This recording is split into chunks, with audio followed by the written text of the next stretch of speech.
Recognize the member for Argenteuil-la-Petite-Nation, who will lead us in the singing of the national anthem. Oh, Canada, our home and native land, true patriot love in all of us command. Car ton bras s'est porté. Recognize the member for Argenteuil-la-Petite-Nation, who will lead us in the singing of the national anthem. Oh, Canada, our home and native land, true patriot love in all of us command. Car ton bras s'est porté. Recognize the member for Argenteuil-la-Petite-Nation, who will lead us in the singing of the national anthem. Oh, Canada, our home and native we stand. True patriot love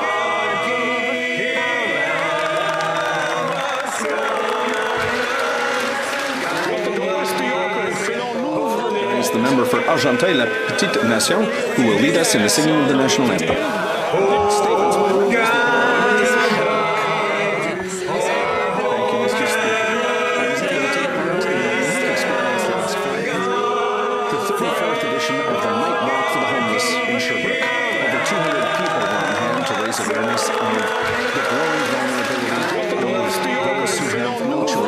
The member for Argenteuil-la-Petite-Nation, who will lead us in the singing of the national anthem.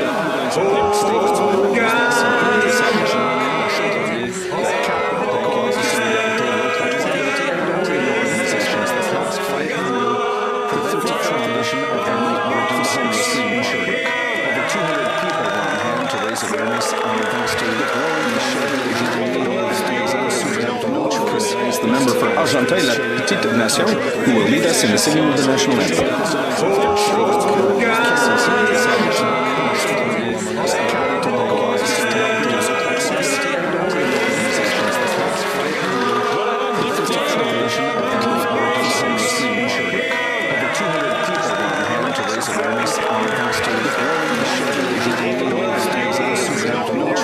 The member for Argenteuil-la-Petite-Nation, who will lead us in the singing of the national anthem.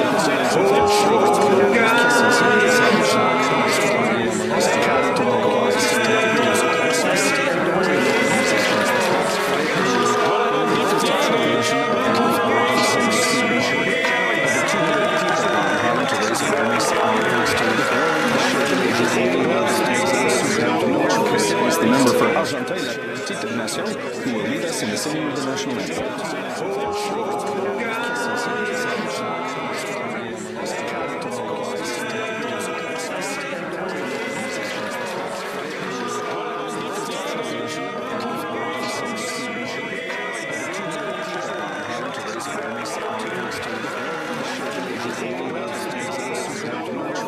The member for Argenteuil-la-Petite-Nation, who will lead us in the singing of the national anthem.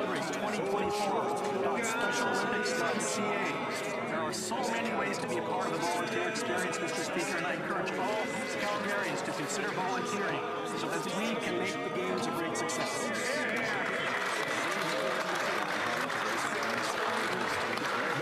The honourable member for Vaughan Woodbridge.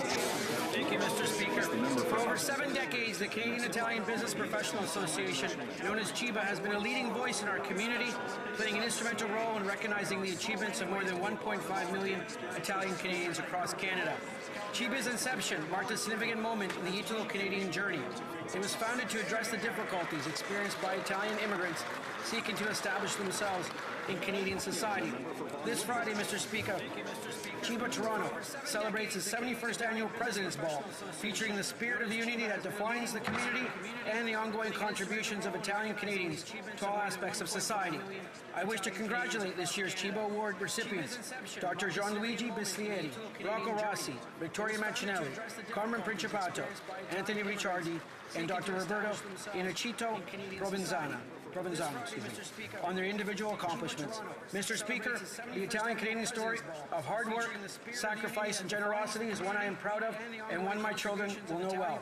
On behalf of my colleagues in the Italian-Canadian community, auguri to this year's award recipients for your recognition. Thank you, Mr. Speaker. The Honourable Member for Laurentide-Labelle. Mr. Speaker, for the past 40 years, the Alzheimer's Society of the Laurentides, based in Saint-Agathe-des-Monts, has been dedicated to supporting those suffering from all forms of cognitive disease, including Alzheimer's disease. It also offers support to caregivers and to families throughout the vast Laurentians region. And I would like to underline the invaluable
by dealing with tough issues including homelessness, mental health, dropping out of school, poverty, and youth isolation.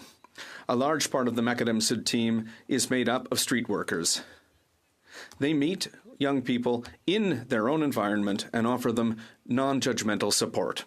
And all of their work is done with respect and dignity. Congratulations to all the members of the Macadam Sud team for the important work that they do by dealing with also like to tough thank issues, including homelessness, over the last 40 years, dropping out of school, enabled poverty and youth isolation. Young people living in difficult conditions Sud team to flourish is made up of street workers. Many people in our riding over the years in their own environment and offer them non-judgmental support. And all of their work is done with respect and dignity. Congratulations to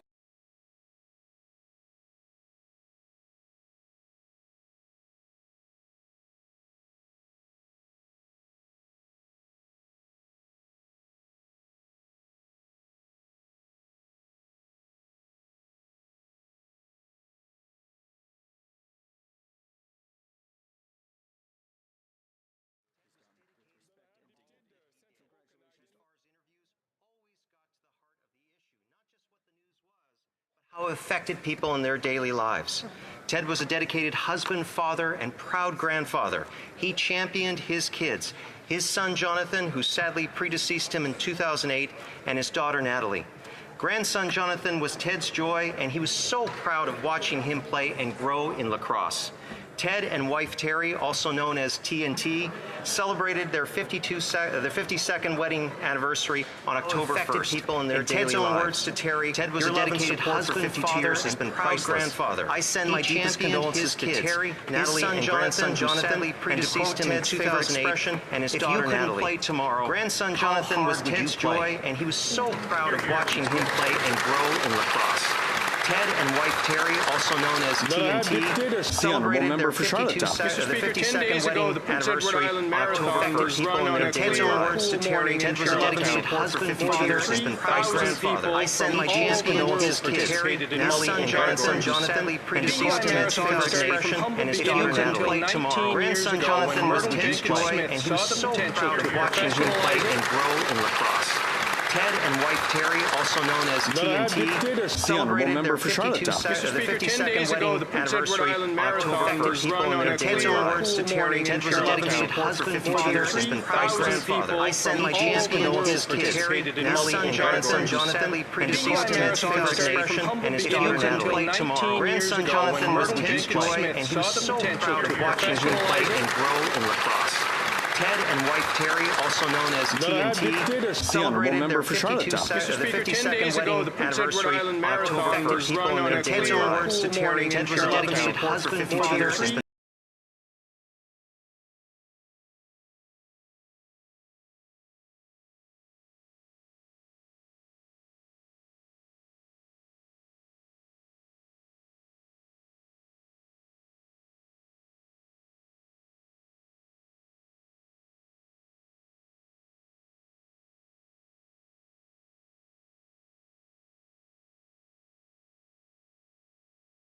of Manitoba.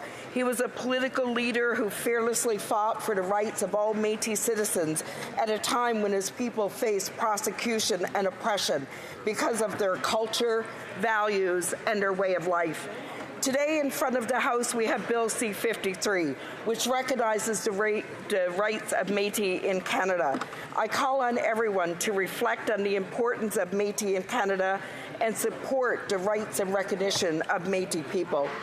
In recognizing Réal's unwavering commitment to the vitality and prosperity of Métis in Canada, the Métis Nation of Saskatchewan will be hosting a reception this evening in the Speaker's Lounge, and I hope that colleagues in the House will join the Métis Nation in celebrating the incredible life and legacy of Louis Riel.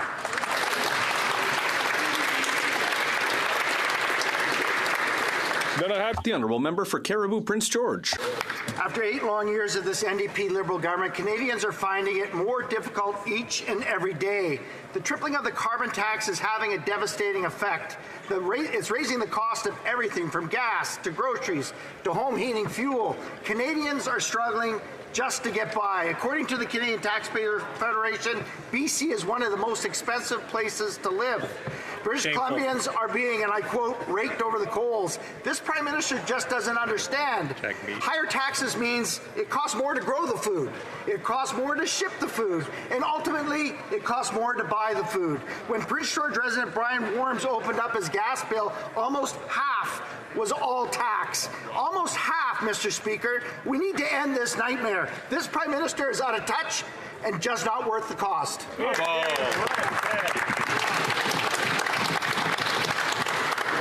Then I have the Honourable Member for Sault Ste. Marie. Speaker, our hearts are broken for Sault Ste. Marie. Families have been shattered by intimate partner violence. Children who had a bright future ahead of them with untold potential have been lost. To the families and friends of the victims, I send you my deepest condolences. To the school community, to the residents of the Sault, I hear it in your voices, your pain. We will be there for you, Mr. Speaker. It is so important that as a community, we reach out to our friends, our family members, therapists, and counselors in such a time. And I would be remiss if I did not recognize the first responders whose lives will be significantly changed for the rest of their life. Together, we're going to stand together. We will mourn together. And we will heal together. Because as a community, we will get through this very tragic days in Sault Ste. Marie in Canada.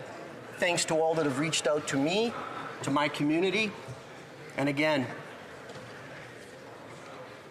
my heart goes out to the families.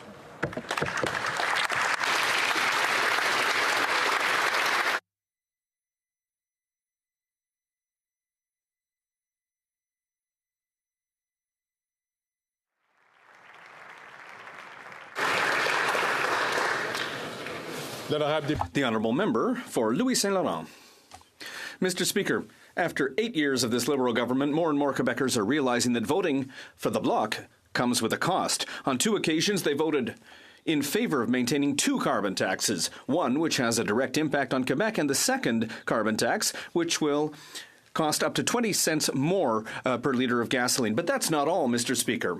Monday, at the Ethics Committee, the RCMP Commissioner was there, ready to testify on the SNC-Lavalin affair. And before he could even speak, the Liberal members of the committee asked that the meeting be adjourned. And who voted in favour of that with the Liberals? The Bloc Québécois. Yes, the Bloc Québécois. The Bloc Québécois, a member for Trois-Rivières, is preventing the RCMP boss from speaking. He was there in the committee room. How can the Bloc Québécois side with the Liberals when it comes to ethics? How can the Bloc side with the Liberal government when it comes to protecting the Prime Minister? Whether it's for your wallet or for ethics, it costs a lot to vote Bloc.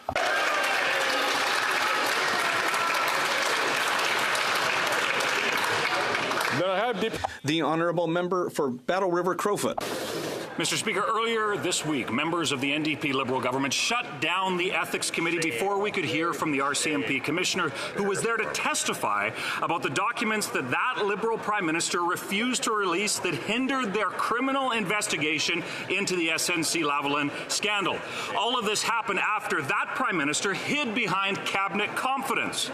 This type of behaviour is disgraceful and shows clearly that the Liberals, with the help of the NDP, seem to be hiding and protecting that Prime Minister. Mr. Speaker, no one, not even the Prime Minister, should be above the law. After 8 years, this corrupt NDP Liberal government has not only worsened the livelihoods of Canadians, but has seen trust in government disappear as quickly as a Liberal election promise. Canadians deserve to know that if that Prime Minister broke the law to help his friends. So my question is simple. If he has nothing to hide, why is the cover-up coalition going to such lengths to keep the facts from coming to light?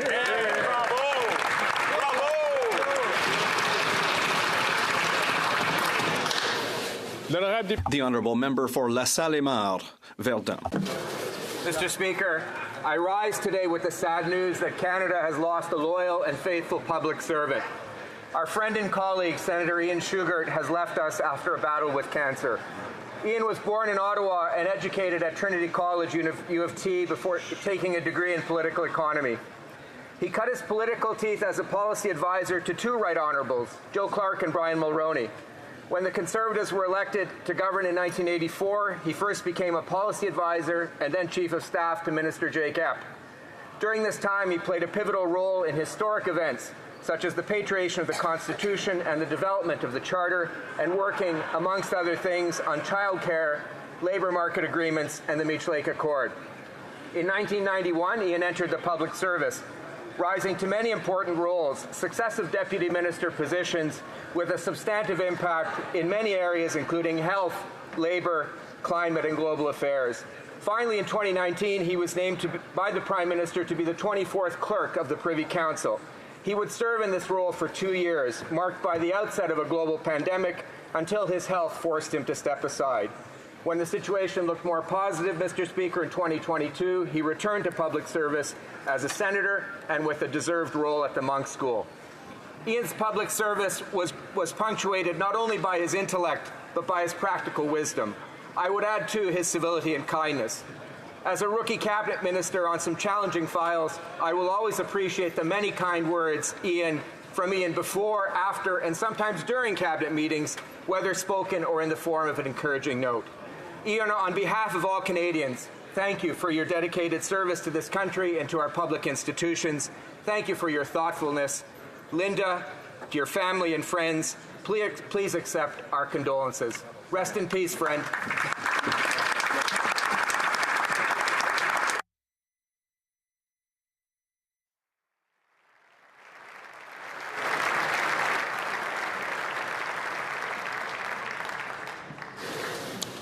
He was indeed a great public servant. The Honourable Member from Edmonton Strathcona. The world is a dangerous place for women. In the DRC, women are facing the world's highest rates of sexual and gender-based violence. MSF reports that sexual violence now is a public health emergency in the Central African Republic. In Afghanistan and Iran, women's rights are non-existent. In Canada, women who speak up are attacked, not just in politics, but in journalism, on social media, and in their communities. And I am alarmed by the exclusion of Muslim and Jewish women's voices from critical conversations on Israel and Palestine. Canada claims to have a feminist foreign policy, but where are the investments? As Sudan's Hala Karib said recently, only paying lip service to the women, peace, and security agenda without insisting on women's rights and women's meaningful participation in peace and political processes is not enough. Canada must do better. Thank you.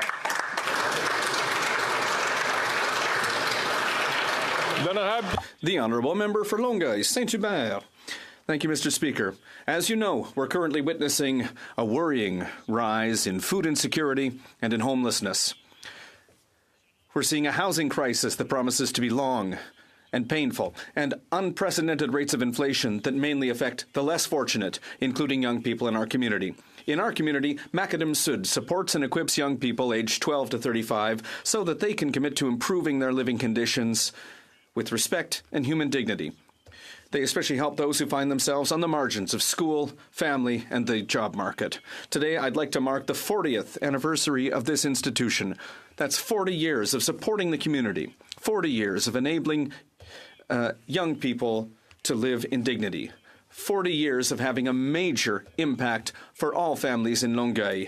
On behalf of myself, on behalf of all members of the Bloc Québécois, thank you, Macadam Sud.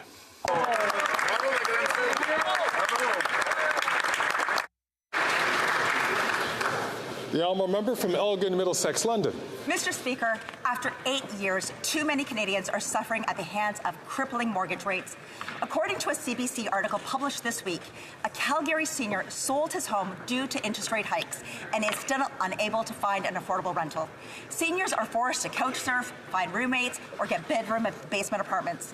Under the NDP Liberal government, this very people who built this country are being forced to sell their homes with nowhere to turn except the workforce.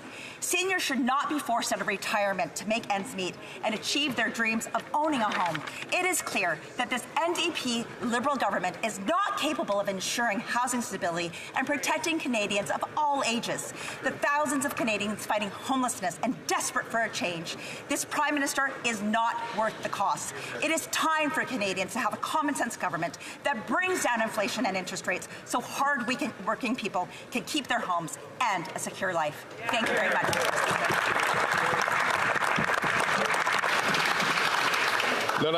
The honourable member for Gatineau. Thank you, Mr. Speaker. It is a very heady day in this House as we honour a true trailblazer.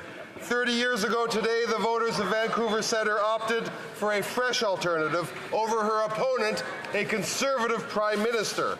They chose a physician who is running as the Liberal candidate for the first time. Since October 25th, 1993, voters in that constituency voted Liberal, and they have elected her in 10 successive elections.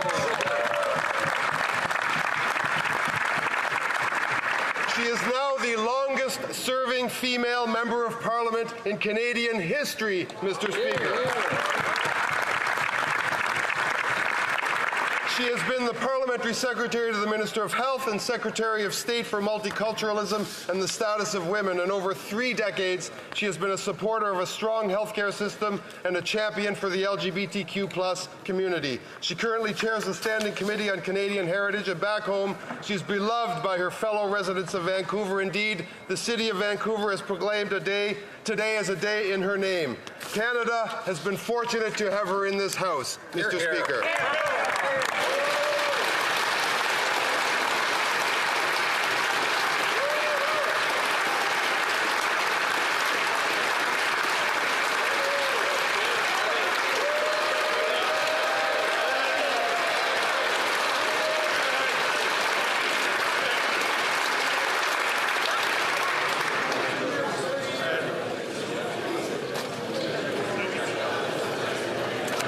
Questions orales.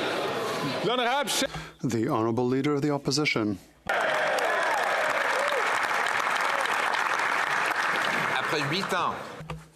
After 8 years of this Prime Minister, he is not worth the cost. A devastating report states that that every single month there are 2 million people that go to food banks, the highest in Canadian history. After 8 years of this Prime Minister, will he finally reverse his plan to radically increase taxes on farmers, producers and truckers that deliver our food?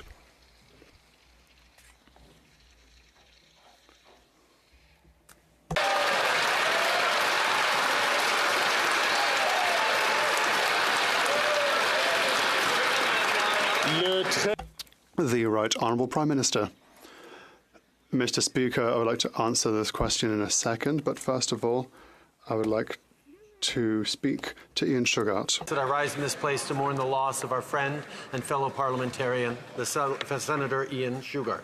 Senator Shugart spent all of his career serving others. His contributions were priceless to this government, but I know he was also a valuable deputy minister to the leader of the opposition when he was in government.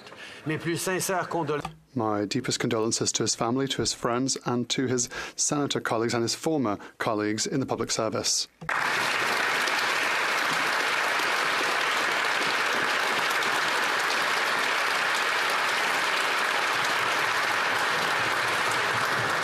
Then I have the Honourable Leader of the Opposition.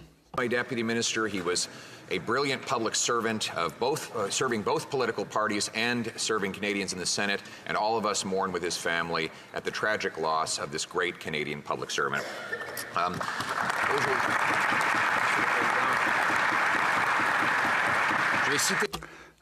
I would like to quote the Food Bank Association. Food insecurity in Canada, so the number of people living in households that find it hard to feed themselves because of a lack of money, has increased to reach unprecedented amounts. That is after 8 years of taxes and deficits from this Prime Minister. Why does the Prime Minister want to stop Canadians from having safe access to food? Just to increase taxes on the backs of these very Canadians. The Right Honourable Prime Minister. Mr. Speaker, quite the contrary. Over the years, we lifted 500,000 children out of poverty, measures that the Conservatives voted against. We helped people reach new economic goals, and we know that people are finding it hard now, and that is a reason for which we are delivering for Canadians $10 daycare, dental care for children, or increased checks for childcare benefits. And the Conservatives voted against every single time. We will continue to help families during these difficult times. We'll invest in them instead of cutting everything like the Conservatives are proposing. The Honourable Leader of the Opposition. Goes telling Canadians they've never had it so good when after 8 years he's not worth the cost of food. According to the hunger count by the Food Banks Canada, I quote, the number of people living in households struggling to afford food due to a lack of money have increased to the highest level on record, end quote. A record-smashing 2 million visits to Canadian food banks in a month. And his plan is to quadruple the carbon tax on the farmers and the truckers who bring us our food. How many Canadians have to go hungry or homeless before he axes this terrible tax?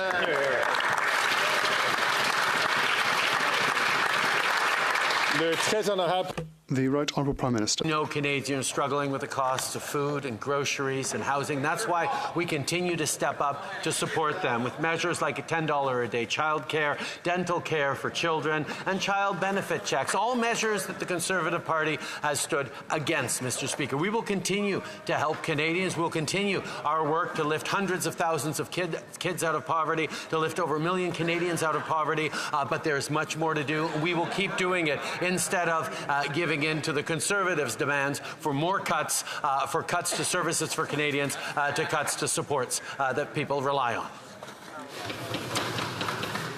Chef de l'Opposition. Actually, Canadians are making cuts to their food. They're cutting back on their standard of living after 8 years of this Prime Minister who's not worth the cost.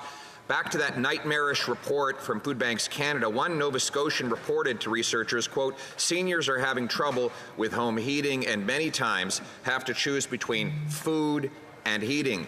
Now, with heating bills coming up again soon and a cold winter expected, Nova Scotians will have to pay his carbon tax, which he plans to quadruple. How many Nova Scotia seniors will have to go homeless or hungry in order to pay his massive carbon tax hike?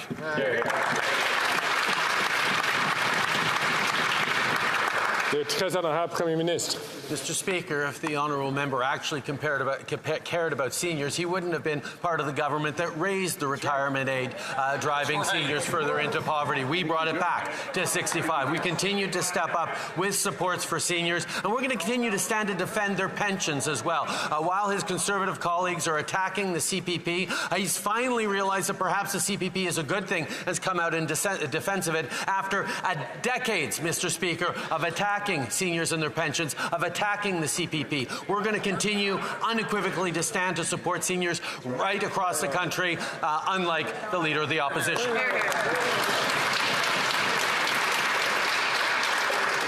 Not only have we always defended the CPP, the number of seniors requiring food banks was drastically lower when we were in government. Now, let me quote a British Columbian who reported to the Food Banks Canada report the following: "The cost of housing is indescribable. Many of our users are paying 50% of their annual income in rent to provide for accommodations if they can find them," end quote. This is the housing hell that this Prime Minister and the NDP have caused after 8 years. Will he realize that we don't need more photo ops, we don't need more bureaucracy, we need more homes?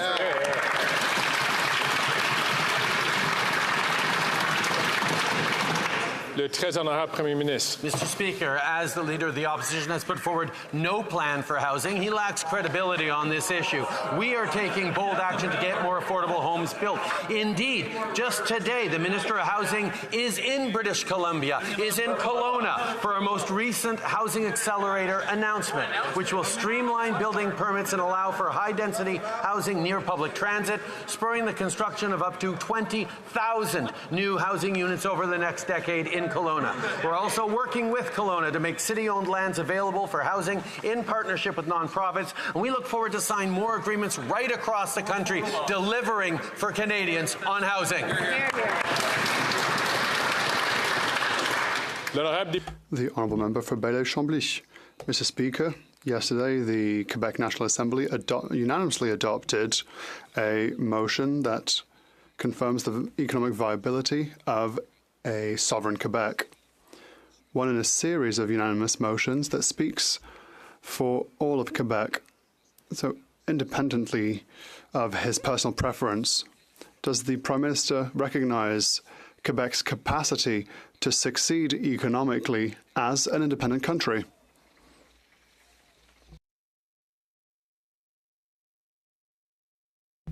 The Right Honourable Prime Minister. Oh my God, Mr. Speaker. The Bloc once again is trying to reopen a squabble between federal and provincial politics. It's astounding, to be honest. The reality is, yes, of course, Quebecers are proud. They're a proud nation. They're ready to build a better future, but they know full well that this future is best within Canada. And that's why, as a Canadian government, we're here to invest in Quebec, in Northvolt, in Davies, in lithium mines, hand in hand with the Quebec government to build a better future for all Quebecers and all Canadians.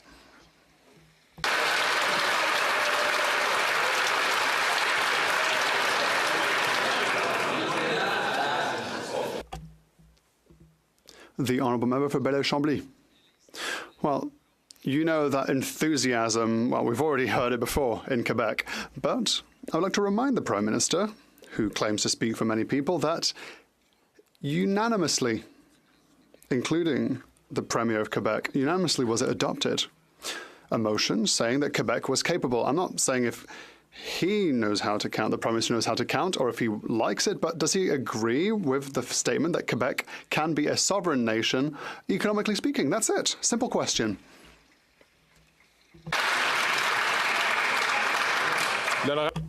The Right Honourable Prime Minister. Mr. Speaker, over the past few years, I've been very pleased to have made announcements hand in hand with Premier Legault, and we have spoken a lot about the importance of reducing the wealth gap between Quebec and other provinces, because we know that Quebec is capable of doing more. Economic growth is here for Quebecers, and we are here to help them and to also benefit as Canadians of our combined economic improvements, and they have shown that they are worthy of this, and we will continue to work with Quebecers in order to build a prosperous future for everyone.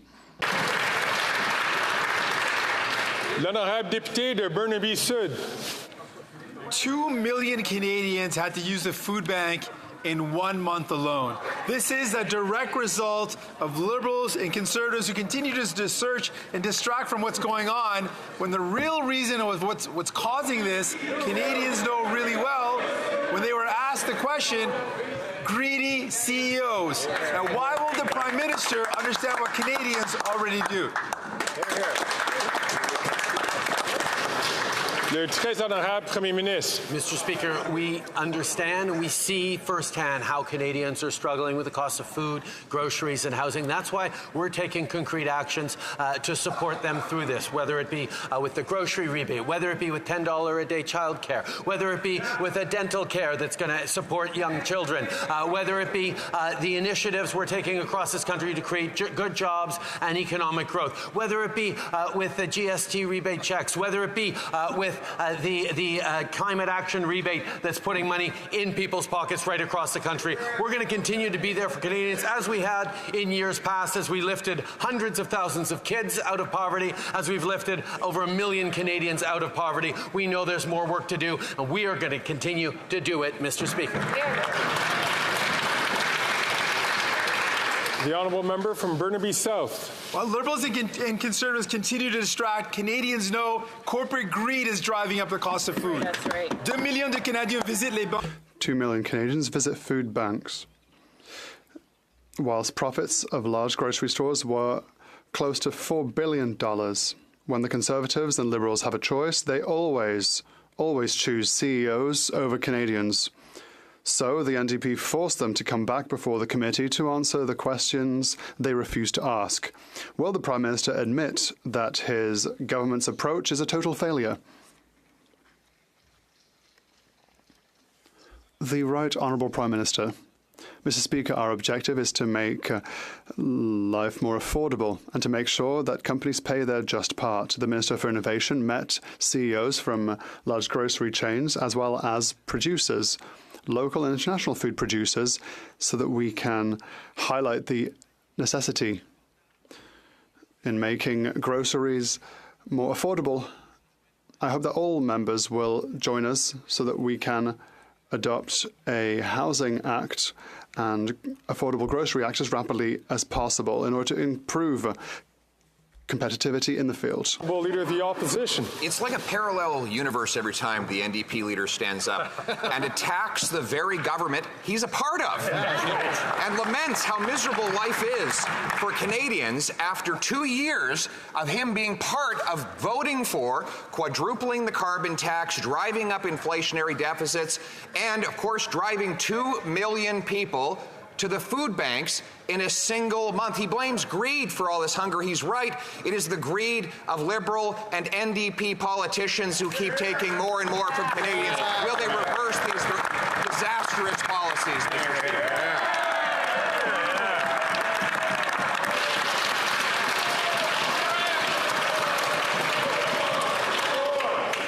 The Right Honourable Prime Minister. All of us in this House see how Canadians are struggling. We just have different responses to it. The Conservative Party is proposing cuts to government services, cuts to investments that are going to support seniors, cuts to investments that are going to support families, whether it's dental care or child care. The Conservative Party thinks you can cut your way to prosperity, when the reality is, Mr. Speaker, our investments in child care, in dental care, in supports for seniors, in supports for students have actually helped Canadians through some difficult times, and will continue to be there for them into the coming years.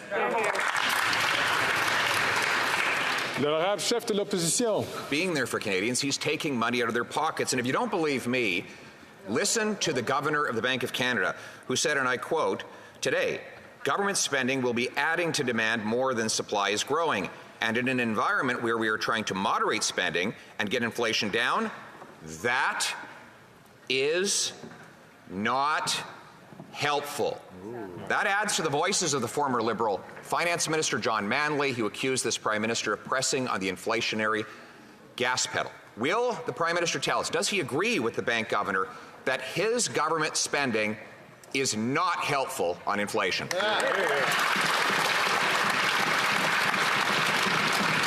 Le très honorable Premier Ministre. Mr. Speaker, Canadians know we need support and we need more supply on the housing crisis, and that's why we are there investing with municipalities to deliver more housing. In Brampton, our housing agreement will spur the construction of more than 24,000 homes over the next decade. That's an investment that the Leader of the Opposition would cut. In other cities like Richmond Hill, Moncton, and Ajax just this week are passing more ambitious housing plans at their local councils in response to the federal housing accelerator. While the Leader of the Opposition would rip up these agreements, we're focused on building solutions that'll work for communities right across the country.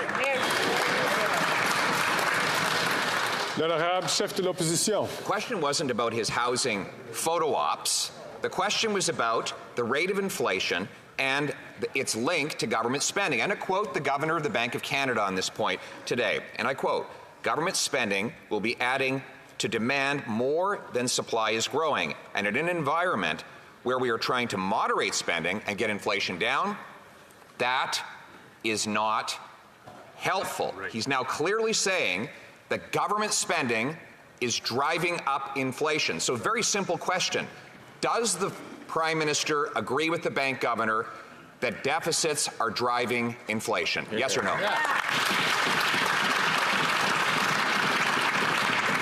Le très honorable Premier Ministre. Except, Mr. Speaker, that inflation is steadily coming down, Mr. Speaker, even as we continue to sign agreements with communities across the country. And by the way, if the opposition leader cared so much about getting more homes built, he would support our Affordable Housing and Groceries Act. This legislation will remove the GST on the construction of rental homes, which housing advocates and developers have described as a game changer. That's the relief that Canadians need. So let's keep moving these important measures forward, and let's keep getting Canadians the housing relief they need instead of political attacks and cuts from the Conservatives. I'd like to remind all members, please, to wait your turn to take the microphone. I know that some members are very enthusiastic, but there are other members who are certainly going to be asking their questions. The honourable member, the honourable Leader of the Opposition. He's very determined to avoid discussing the growing evidence of the link between his deficits and the inflation Canadians pay. So let's review what the bank governor said today. He said, 1, inflation risks are rising. 2, that inflation won't get back to target until the year 2025, 2 years out. And 3, the bank is now leaving its door open to further rate hikes, probably spurred on by the deficits of this government. With mortgage payments up 150%, for God's sakes, won't he get rid of these inflationary deficits so that Canadians can keep their homes?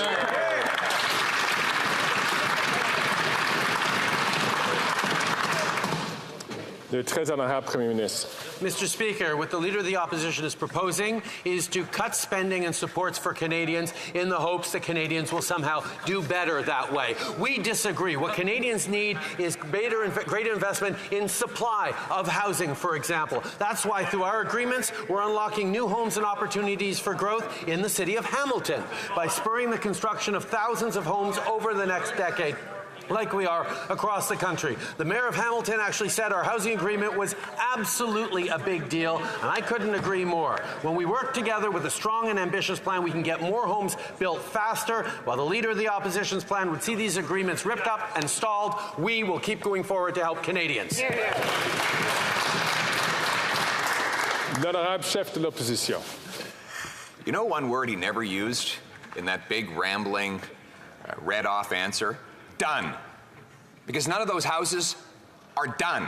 They're all promises. But he's been promising to build affordable homes for 8 years. Since he first made that promise, housing costs have doubled. And none of the promises have come to fruition. Yes, other levels of government have politicians that are thrilled to have more money to bloat their bureaucracies. When will he realize that we don't make housing affordable by building bureaucracy? We have to build homes.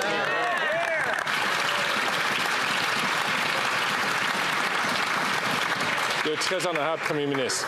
Mr. Speaker, we are working hand in hand with municipalities across this country, whether it be Kelowna or Hamilton or Ajax or now Halifax, where we're continuing to move forward with investments that are going to respond to people. And I have to say, I was in Brampton just last week, Mr. Speaker, and as we were making another announcement about new homes coming up, we were standing on the site of a building that we announced 2 years ago that was opening its doors to new residents today. Mr. Speaker, this is what we are doing. After that member was housing minister who got nothing done, we're there to invest in Canadians and build a stronger future.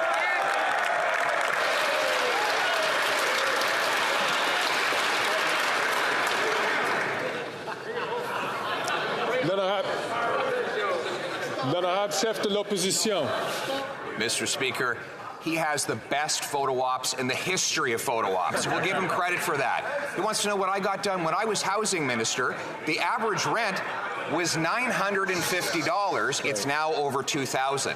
When I was housing minister, the average mortgage payment was $1,400. It's now well over $3,500. When I was housing minister, the average needed down payment was $20,000, and you could own a home on average by 29. Now those numbers have skyrocketed. I deal in the world of results. He deals in the world of photo ops. I know which ones Canadians prefer.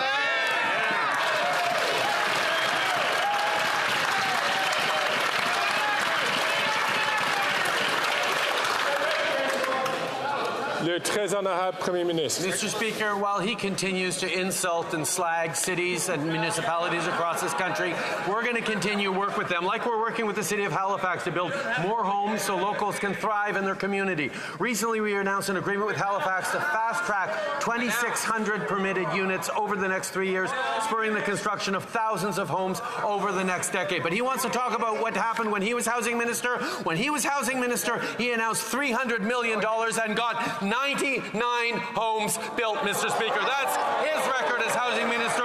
We're building homes right across the country. We're doing it for real, Mr. Speaker.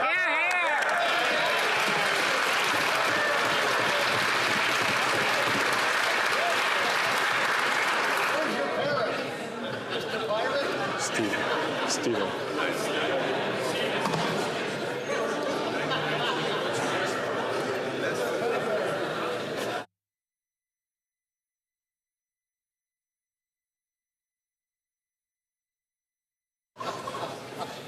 Colleagues, it's really important to maintain decorum and respect in this House. Please leave your comments to the person who's asking the question, and please listen to the comments of the person who's offering the answers.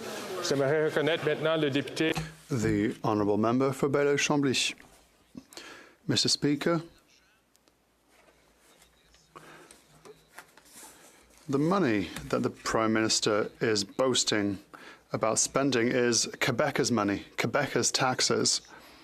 With regard to the motion I mentioned, if he says he agrees, he's in hot water. If he's against, he's in hot water. He's going to be in hot water anyway. Next time he's next to Premier Legault, he will be asked the following question: why, for once, is he still incapable of just saying what's on his mind?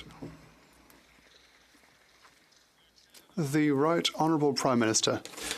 Mr. Speaker, when I go to Montreal in my riding, when I travel throughout Quebec and I speak to people on their concerns with regards to climate change, to the affordability of life, to the affordability of housing, to the difficult international situation in which we live, no one talks to me about sovereignty. No one talks to me about creating a new country. They talk to me about how we can work together to get concrete results in Quebec. We know that the Bloc Québécois always wants to squabble back to sovereignty, but as proud Quebecers and proud Canadians, we will continue to fight hard for Quebecers and all Canadians.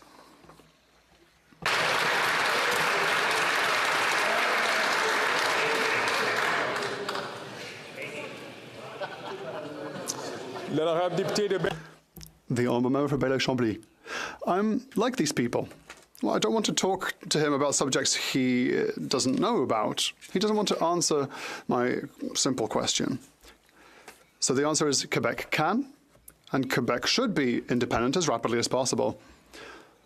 He can agree, he can disagree, but he can't say that there aren't 125 members of the National Assembly of Quebec who unanimously confirm that Quebec can be a viable country economically speaking, and that the Prime Minister does not have the spine to say whether he's for or against this motion.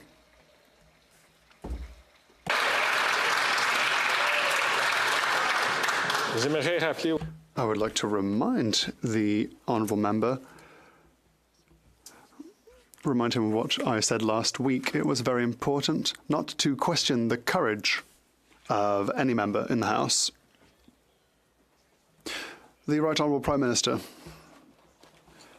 Mr. Speaker, according to the Bloc Québécois, sovereignty is an urgent matter. They've been here in Ottawa for 30 years, and it's been urgent for 30 years, apparently. They keep trying to bring this to the table. The reality is we have work to do all together to deliver for Quebecers, to deliver housing, to deliver affordable groceries, to deliver a more safe and cleaner planet. That is what we are working on right now, and I work very well with the Quebec government. I will continue to do so. We'll put forward the will of Quebecers, that is, to create a better world, rather than putting forward the squabbles of the Bloc Québécois. L'honorable chef de l'opposition. After 8 years of this Prime Minister, the inflation is not worth the cost. The Governor of the Bank of Canada stated 3 things. First of all, inflation risks have increased. Secondly, interest rates could increase again. Thirdly, deficits and expenditures increase government expenditures, increase inflation, and increase the possibility of interest rates being increased once again. Will the Prime Minister finally reverse his inflationist policies before Canadians risk losing their houses? The Right Honourable Prime Minister. Mr. Speaker, it is clear that there is a stark disagreement between myself and the Leader of the Opposition. When Canadians are finding it hard, what he proposes are cuts in services, cuts in assistance and benefits. We will continue to be there for them. The Conservatives will always choose austerity and cuts when times are tough. So longer waiting times in emergency centres, more expensive childcare, uncertainty for retirees, and no action against climate change. That is an irresponsible approach, and that's what the Conservatives has to offer. We, on our side, will be here to help people. We will invest in their future. The Honourable Leader of the Opposition. The disagreement isn't with me, it's with the Governor of the Bank of Canada, who today said that government spending increases inflation rates. I know that the Prime Minister loves spending money. He doubled national debt, and now he's forcing Canadians to cut in their own personal decisions. Does the Prime Minister agree with the Governor of the Bank of Canada's report? Yes or no? Government spending increases inflation. Yes or no? The Right Honourable Prime Minister. Contrary to the Leader of the Opposition, we will always respect the independence of the Governor for the Bank of Canada. But as we saw in public accounts, we have reduced deficits without cutting in support that Canadians need. We have the lowest deficit in G7 countries, the best debt-GDP ratio, and we've conserved our AAA rating, and inflation is going down. So we don't need Conservative cuts. We can be here responsibly to help Canadians and create growth for Canada. And that is exactly what we are doing. L'honorable chef de l'opposition. Président, les gens font... Mr. Speaker, people are already cutting in their personal life because of the 150% increase in mortgage payments, monthly payments since this Prime Minister came into power.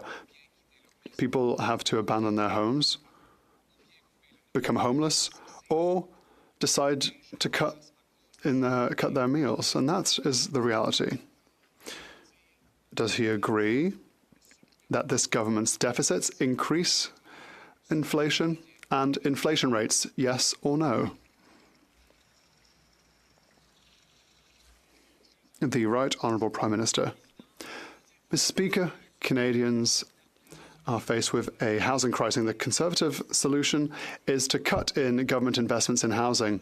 We have chosen an alternative. To reduce the cost of housing, let us build more housing, and that is exactly what we are doing. Just today, Kelowna will simplify the building permit process to allow better density near transit hubs, which will stimulate the building of up to 20,000 new housing units over the next 10 years. We are here to invest, to create better housing, while the Conservatives propose austerity and cuts. L'honorable chef de l'opposition. Again, with all of his expensive promises that have not completed a single home. He mentions that I spent only $300 million on housing, but he got the number of houses built wrong. It was actually 200,000 homes that were built in the year I was housing minister. But we know that numbers aren't his strength, Mr. Speaker. This is the guy who thinks budgets balance themselves, who doesn't think about monetary policy, who doubled the debt, doubled housing costs, doubled the rent. What else is going to double before this Prime Minister realizes that he's just not worth the cause?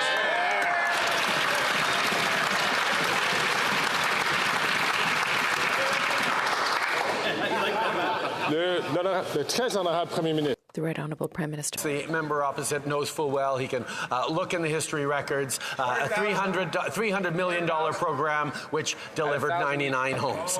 The reality is, Mr. Speaker, we are continuing to work hand in hand with municipalities, with community leaders, with nonprofits across the country to move forward on building more homes, on responding to the supply challenges. That's why, for example, we're removing GST from new apartment buildings. But unfortunately, Mr. Speaker, the members opposite refuse to allow that bill to move forward, are continuing to block it, and they don't want to vote for it either, Mr. Speaker. We're going to be there to support Canadians every step of the way. L'honorable député de Burnaby. The Honourable Member for Burnaby South. The crisis in this country is deeply concerning. People are living in tents. People are living in cars. Now in Saskatchewan, people are resorting to living in apartment lobbies. This is a direct result of Liberals and Conservatives who lost 1 million affordable homes over the past number of years. Even the Saskatchewan Landlord Association is calling for action. So when will the Prime Minister fix the mess they created and house people this winter? Hear, hear. Hear, hear.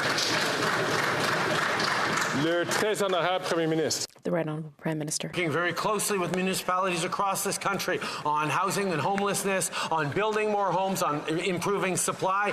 In the member opposite's hometown of Brampton, our housing agreement will spur the construction of more than 24,000 homes over the next decade by allowing higher density housing near public transit. In other cities like Richmond Hill, Moncton, Ajax, just this week are passing more ambitious housing plans at their local councils in response to federal leadership. In Moncton, in Halifax, in Kelowna, in other places across this country, we continue to invest in agreements that are going to build more homes quicker, to support Canadians and build a brighter future for everyone. L'honorable député d'Edmonton-Griesbach.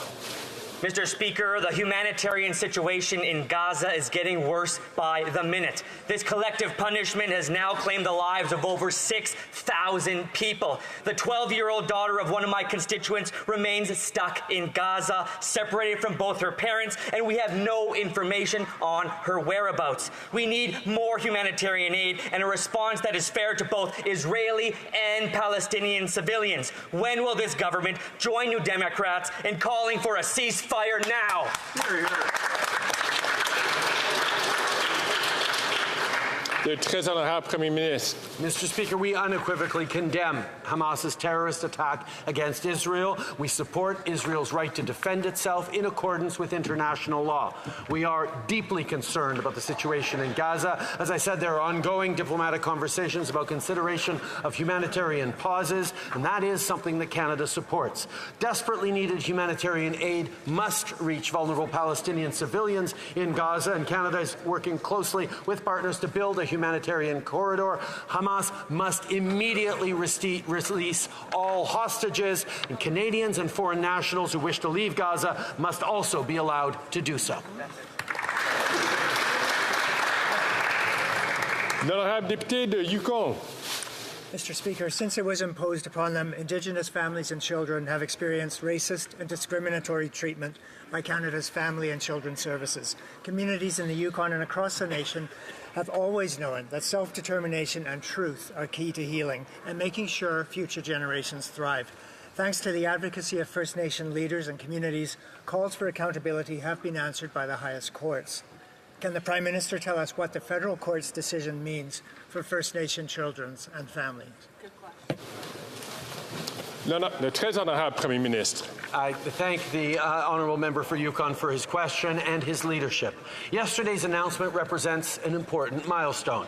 This historic court settlement is the largest in Canadian history and will provide $23 billion to those impacted. While no amount of money can make up for the incredible pain that was caused, this is an important step towards affirming the voices of those affected and our commitment towards reconciliation.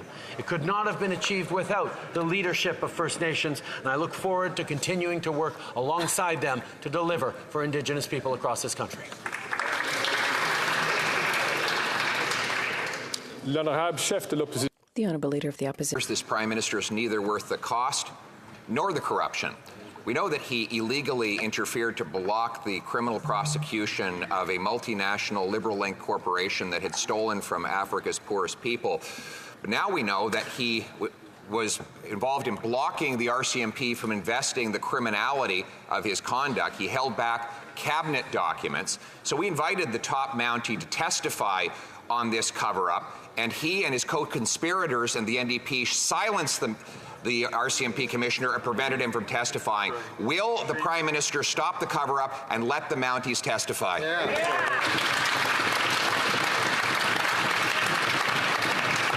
Le très honorable Premier ministre. Mr. Speaker, the member opposite well knows that both the RCMP and CBSA's Professional Integrity Division are investigated. The CBSA has also launched an internal audit to look into contracting at the agency and has increased oversight processes when it comes to contracting.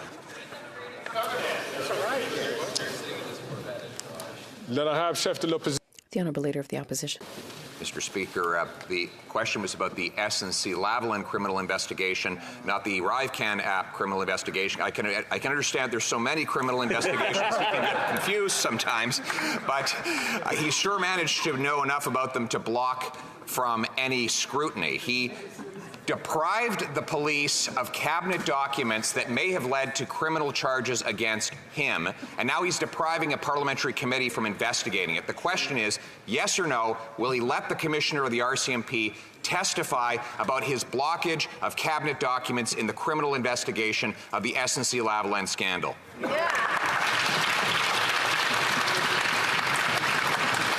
Le très honorable Premier ministre. The Right Honourable Prime Minister. Opposition leader is bringing up matters that were duly settled 4 years ago. It's obvious that they have no vision for the future of this country, no plan to move Canada forward, and nothing to offer Canadians except cuts, austerity, and partisan attacks. L'honorable chef de l'opposition. Well, one thing we will cut is the ArriveCan app. The matter is also under criminal investigation. It was an app we didn't need, didn't work, and was about 500 times more expensive than it should have been. Yes. We now know that one of the contractors that got paid submitted detailed documentation on a company that didn't even exist. We know the Prime Minister blocked criminal investigations into his SNC-Lavalin scandal. Will he agree, yes or no, to cooperate with the police in the ArriveCan criminal investigation?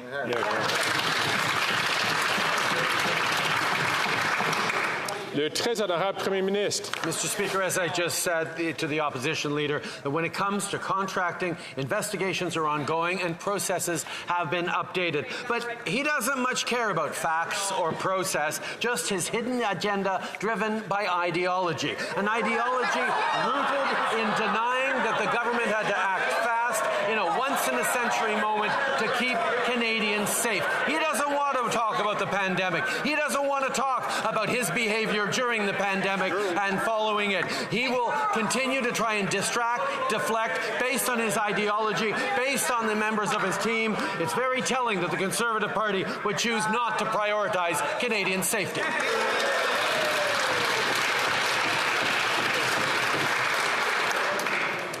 L'honorable chef de l'opposition. He accuses me of distracting. The question was about the criminal investigation into the ArriveCan app. And what does he do? He tries once again to divide Canadians in order to distract from the costs and corruption that he has imposed upon them. So I asked a very simple question. We now know that a program he created is under criminal investigation.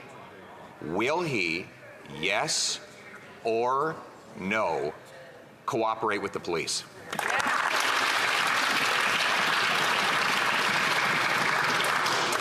Le très honorable Premier ministre. Mr. Speaker, as I said, both the RCMP and CBSA's Professional Integrity Division are investigating, and the CBSA has also launched an internal audit to look into contracting at the agency. But once again, Mr. Speaker, when the Leader of the Opposition talks about dividing Canadians, he doesn't actually want to accept that over 80% of Canadians chose to get vaccinated during the pandemic, Mr. Speaker. And he continues to play divisive games. He continues to play divisive games to try and divide Canadians on a matter core to public health and public safety. We have always stood up for the safety of Canadians while he chooses to wear a tinfoil hat, Mr. Speaker.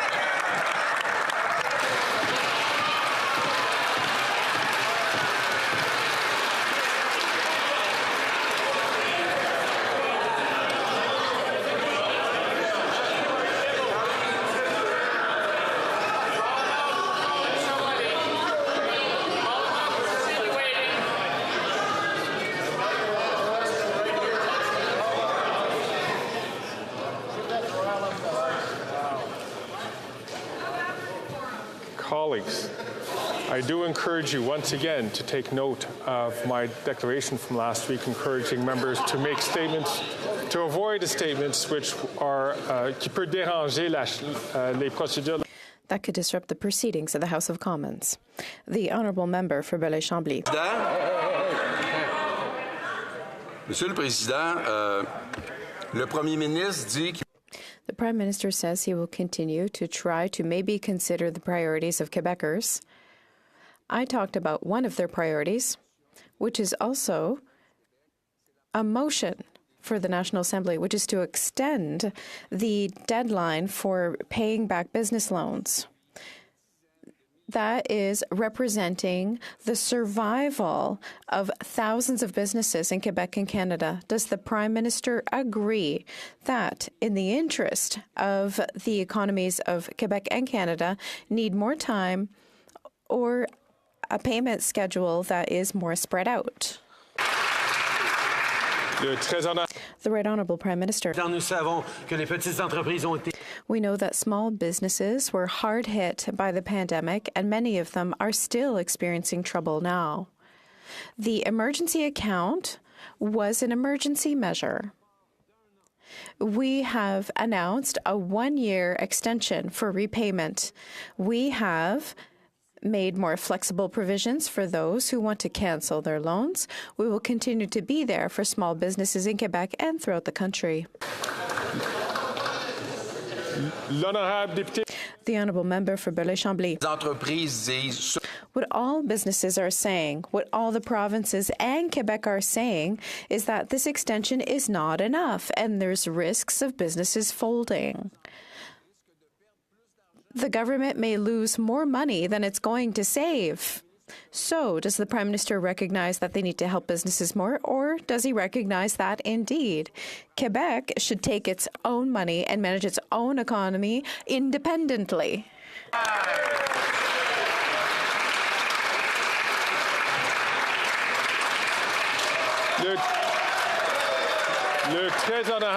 The Right Honourable Prime Minister. Just a little reminder, during the pandemic in Quebec and elsewhere, 8 out of $10 offered in assistance to Canadians came from the federal government. Small businesses are at the heart of our economy. We were there for businesses during the pandemic, and we will continue to do so as they recover. Our financial approach has been responsible, and we've offered some leeway to those who want to take advantage of flexibility in the loan repayment program. L'honorable chef de l'opposition. The Honourable Leader of the Opposition. The Wall Street Journal revealed today that mere weeks before Hamas terrorists unleashed the worst attack on Jews since the Holocaust, they went to Iran to take training and direction from the terrorist group, the IRGC. Strangely, given that this group is probably the most dangerous terrorist outfit on earth, it is perfectly legal to raise money for it, to organize and recruit for it right here in Canada. Will the Prime Minister ban the IRGC today?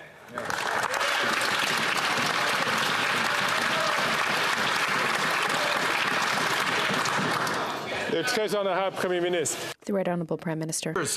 During the previous Conservative government's attacks and rhetoric against Iran, including the closing of the embassy, they never moved forward on banning the IRGC and declaring it a terrorist organization. We know there is a rigorous process to do that, and we are pursuing and looking at all options around that. What we did do, Mr. Speaker, is use never before used or rarely before used measures in the immigration department that were used in case of war crimes in Rwanda and elsewhere to ban for life senior members of the IRGC from ever being able to come and find solace in Canada. That is a strong measure, and we're always open to doing more. L'honorable chef de l'opposition. The same people he claims are banned are present in Canada today. They are terrorizing Persian Canadians. Many Jews feel that their safety is at risk, knowing that there are people with links to the world's most dangerous and anti-Semitic terrorist organization legally operating on the ground here in Canada. The Prime Minister has the legal authority embedded in law today with a stroke of a pen to criminalize the IRGC. Will he do it? Yes or no?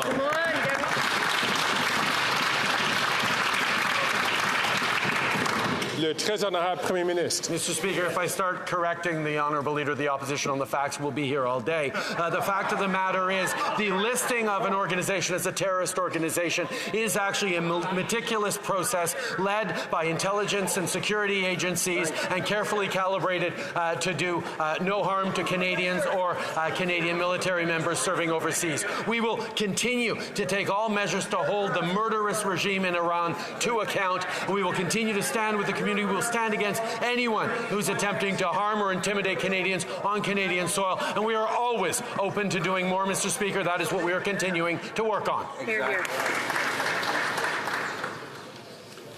Avant que je passe au chef de l'opposition.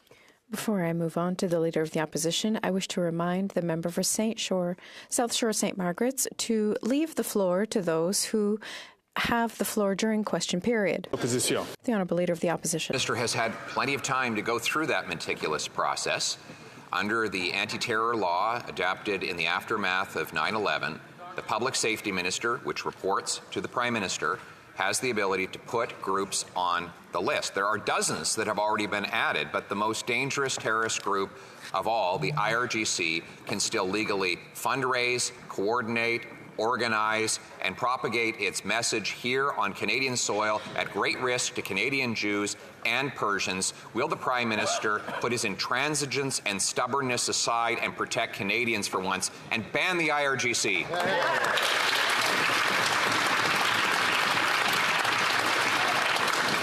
Le très honorable Premier Ministre. Mr. Speaker, we have taken and will continue to take significant actions to hold the murderous regime in Tehran to account. We continue to recognize them as supporters of terrorism around the world. We continue to take more tools in terms of doing that, and all options, as always, are on the table. We need to make sure we're doing it in a way that protects Canadians, including Canadians of Iranian descent, but also military members in our CAF serving around the world. We will continue to do the right things to keep all Canadians safe and hold the Iranian regime to account. Hear, hear. L'honorable député de Dorval-Lachine-LaSalle. Merci, Monsieur le Président. Thank you, Mr. Speaker. Our seniors are feeling the effects of inflation. As the opposition wants to cut all the services seniors depend on, and when their party made seniors' lives difficult when they were in power, can the Prime Minister explain to seniors in my riding and across Canada how we have supported them and how we will continue to do so? Thank you. The Right Honourable Prime Minister. Je remercie la députée de la... I thank the member for Dorval-Lachine-LaSalle for her question and her work with seniors. We are proud of our track record for seniors since 2015. Instead of increasing the retirement age, we decided to keep it at 65. We also increased the guaranteed income supplement. We improved the Canada Pension Plan and increased old age security. Canadians remember the Harper years. That's why we cannot allow them to take that risk. Mr. Speaker, the Americans banned the IRGC in 2019. They reaffirmed, President Biden reaffirmed that decision just last year. The Liberal caucus even voted in this House in favor of banning the IRGC, but the Prime Minister blocked that from happening. He has the legal authority to do it. This is the world's most dangerous terrorist group.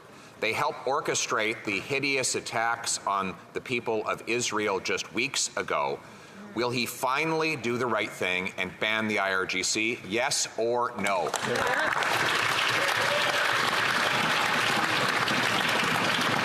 Le très honorable Premier Ministre. Mr. Speaker, as a leader of the opposition should know, the Americans have a very different regime from us when it comes to banning various organizations. But we continue to have all options on the table. As we've said, we continue to do everything necessary to hold this murderous Iranian regime to account, and we will continue to move forward in measures to do just that. L'honorable chef de l'opposition. Actually, the regime is really not that different when it comes to listing. We both have the power of the executive branch to identify terrorist groups and put them on a list of banned entities, banning them from raising money, recruiting, coordinating, and arranging attacks on other people around the world. That power exists in Canada. And in fact, because the Prime Minister has not been willing to exercise that power using his executive authority, Conservatives have a helpful private members bill that would do it for him. Will he adopt the Conservative private members bill to ban the IRGC, yes or no?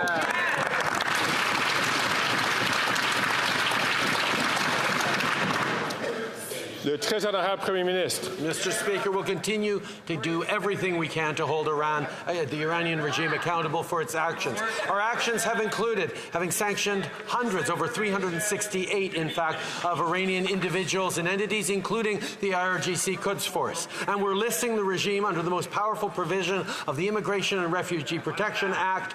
We're, of course, working on a way to recognize the regime to continue to be what it is, which is spreading a regime that spreads terror, and we're working to find a way that doesn't unfairly affect those who may have an association with the IRGC through no choice of their own or puts at risk members of the Canadian Armed Forces.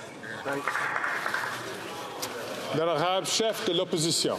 Mr. Speaker, there are plenty of ways to protect people who are unintentionally forced to participate in terrorist groups. That's what we do with all the listed banned terrorist entities that are already on the list. So those tools already exist.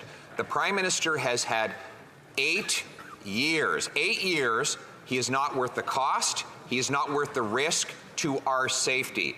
Will he adopt the common sense Conservative proposal to criminalize the IRGC terrorist group today? Yeah.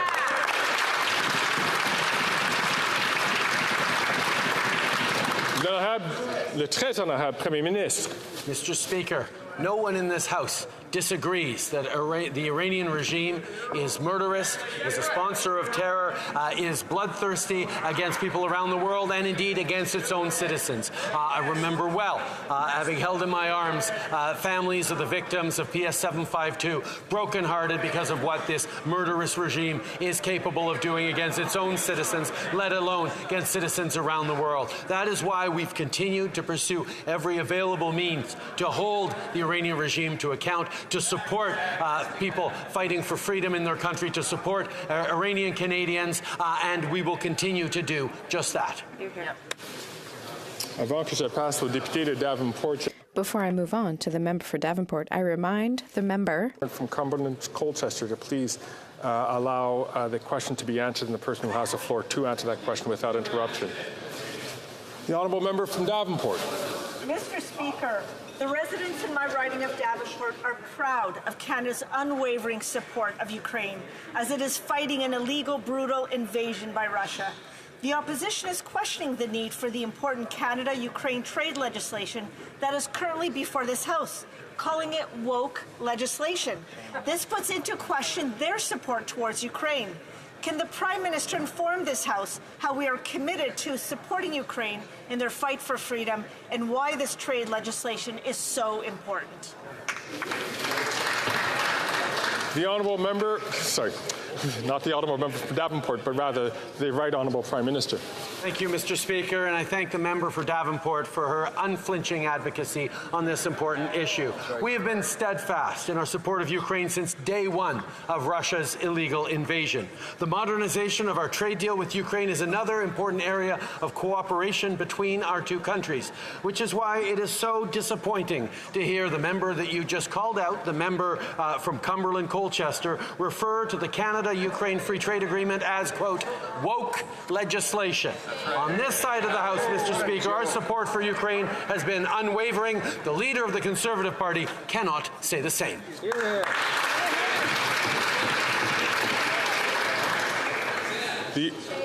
The honourable member from Churchill, Kiwatanuk-Aski.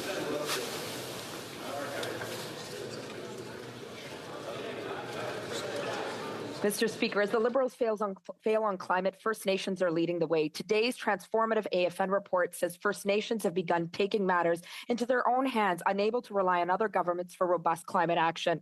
What a sad state of affairs in a country as wealthy as Canada. The government insists on paying billions to big oil instead of investing in First Nations, such as those here in Manitoba, on the front lines of the climate crisis. When will this government stop with the billions to big oil, show leadership, and invest in the priorities of Indigenous communities facing the climate crisis now?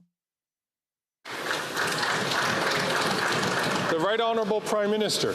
Mr. Speaker, Indigenous communities and Indigenous leadership have been indispensable over the past years in our fight against climate change. They've been partners, they've been investors, they've been creators of the moral frame in which we will continue to advance in creating a stronger economy as responsible stewards of this planet. We will continue to work with them and continue to move forward in groundbreaking ways, like, for example, the 4 Indigenous partnerships on protected lands that we announced at COP in Montreal, where we demonstrated the kind of leadership that Indigenous people can take in protecting our planet, protecting biodiversity, and building a better future. They are our essential partners, and we are lucky to be working with them. L'honorable député de Kitchener Centre. Mr. Speaker, the Gaza Strip is currently being pounded by unprecedented airstrikes, 400 yesterday alone. Nearly 2/3 of Gaza's hospitals aren't functioning, with the remaining running out of power while needed fuel is blocked.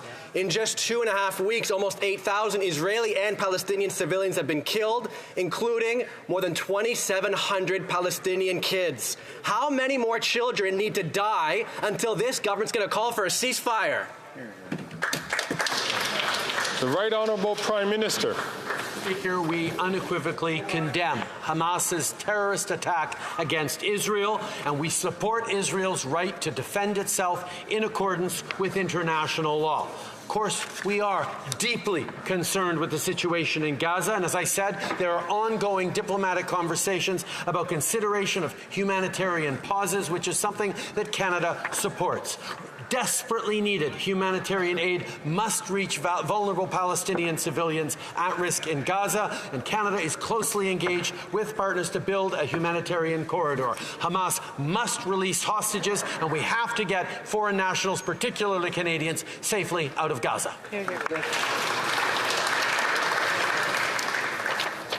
Alas, we've come to the end of question period. I see the honourable member from Edmonton, Sherwood Park, Fort Saskatchewan, rising on a point of order. Thank you, Mr. Speaker. In light of the persuasive arguments raised by the Leader of Canada's Conservatives, I hope you will find unanimous consent for the following motion. That notwithstanding any standing order or usual practice of the House, Bill C-350, the Combating Torture and Terrorism Act, be deemed read a second time and referred to the Standing Committee on Foreign Affairs. Absolutely.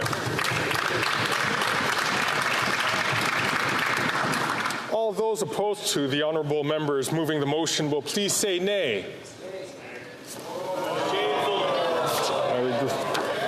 I regret that there is not unanimous consent for this. I see the honourable member from Sherwood Park, Fort Saskatchewan, rising on another point of order.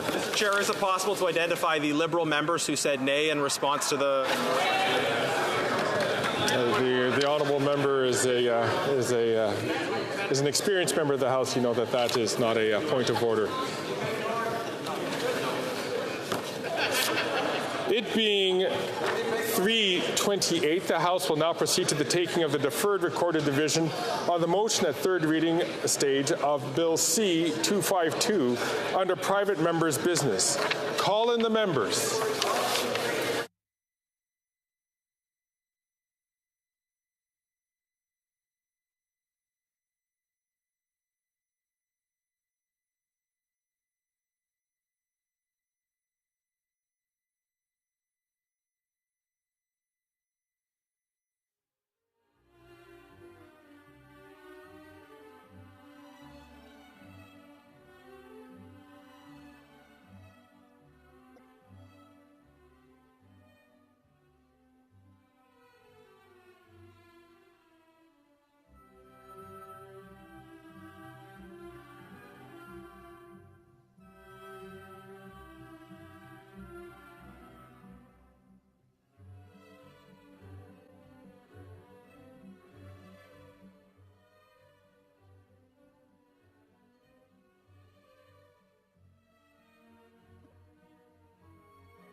Rachel, are you doing voting out? I'm going to have to now.